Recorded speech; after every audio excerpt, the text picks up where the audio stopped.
इस साल श्री कृष्ण जन्माष्टमी कब है? क्या तारीख रहने वाली है? अष्टमी तिथि और रोहिणी नक्षत्र के मेल के अनुसार कौन सा दिन सही रहेगा, 4 या 5 सितंबर? क्या इस बार यह पर्व 2 दिन तक चलने वाला है?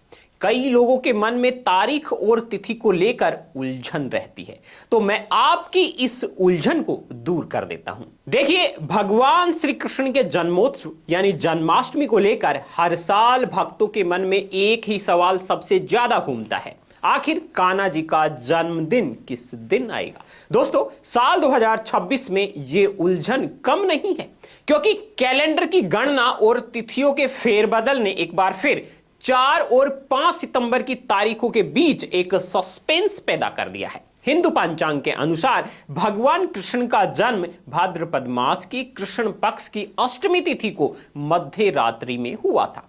यही कारण है कि इस उत्सव की सार्थकता अष्टमी तिथि और रोहिणी नक्षत्र के मेल से तय होती है, जो इस बार 2 अलग अलग दिनों पर अपनी उपस्थिति दर्ज करवा रहे हैं। अगर हम ज्योतिषीय गणनाओं और लेटेस्ट अपडेट पर नजर डालें तो भाद्रपद कृष्ण अष्टमी की तिथि का आरंभ है वो 4 सितंबर 2026 को दोपहर के समय में हो जाएगा। शास्त्रों के अनुसार जो लोग केवल तिथि को प्रधानता देते हैं वो 4 सितंबर को व्रत और पूजन करेंगे। लेकिन दोस्तों, यहां ध्यान देने वाली बात यह है कि जन्माष्टमी का असली वैभव तो आधी रात के पूजन में होता है। 4 सितंबर की रात को अष्टमी तिथि पूरी तरह व्याप्त रहेगी, इसलिए गृहस्थ जीवन जीने वाले अधिकांश श्रद्धालु इसी दिन कान्हा के स्वागत की तैयारियां करेंगे। हालांकि वैष्णव परंपरा और मथुरा वृंदावन के मंदिरों में उत्सव का स्वरूप अक्सर उदया तिथि के आधार पर तय होता है, जिसके चलते वहां 5 सितंबर को धूम मचने की पूरी संभावना है। वहीं सटीक मुहूर्त की बात करें तो 4 सितंबर की रात 12 बजे का समय सबसे महत्वपूर्ण है, क्योंकि इसी कालखंड में कान्हा का प्राकट्य हुआ था। इस दौरान पूजा का शुभ मुहूर्त करीब 45 मिनट तक रहेगा, जिसमें लड्डू गोपाल का अभिषेक, श्रृंगार और 56 भोग अर्पित करना है। यह अत्यंत फलदायी माना जाता है।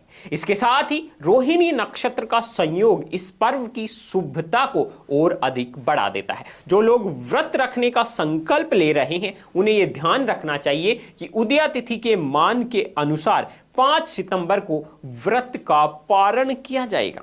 तारीखों का यह मामूली अंतर दरअसल हमारी समृद्ध गणना प्रणाली का हिस्सा है, जिसमें भक्ति और भाव का स्थान सबसे ऊपर रखा गया है। दोस्तों, चाहे आप 4 सितंबर को कान्हा का जन्मदिन मनाएं या 5 सितंबर को, महत्वपूर्ण यह है कि आप इस पावन अवसर पर पूरी श्रद्धा के साथ भगवान की भक्ति में लीन रहें। यह त्योहार हमें अधर्म पर धर्म की जीत और प्रेम का संदेश देता है। साल 2026 की जन्माष्टमी आपके जीवन में सुख, समृद्धि और कान्हा जी का असीम आशीर्वाद लेकर आए, ऐसी हमारी मंगल कामना है। उम्मीद है दोस्तों, जन्माष्टमी की तारीखों को लेकर आपकी उलझन अब दूर हो गई होगी। अगर आपको यह जानकारी स्पष्ट और उपयोगी लगी है तो इस वीडियो को लाइक कर दीजिए, अपने उन मित्रों के साथ में शेयर करें जो तारीख को लेकर कंफ्यूज हैं।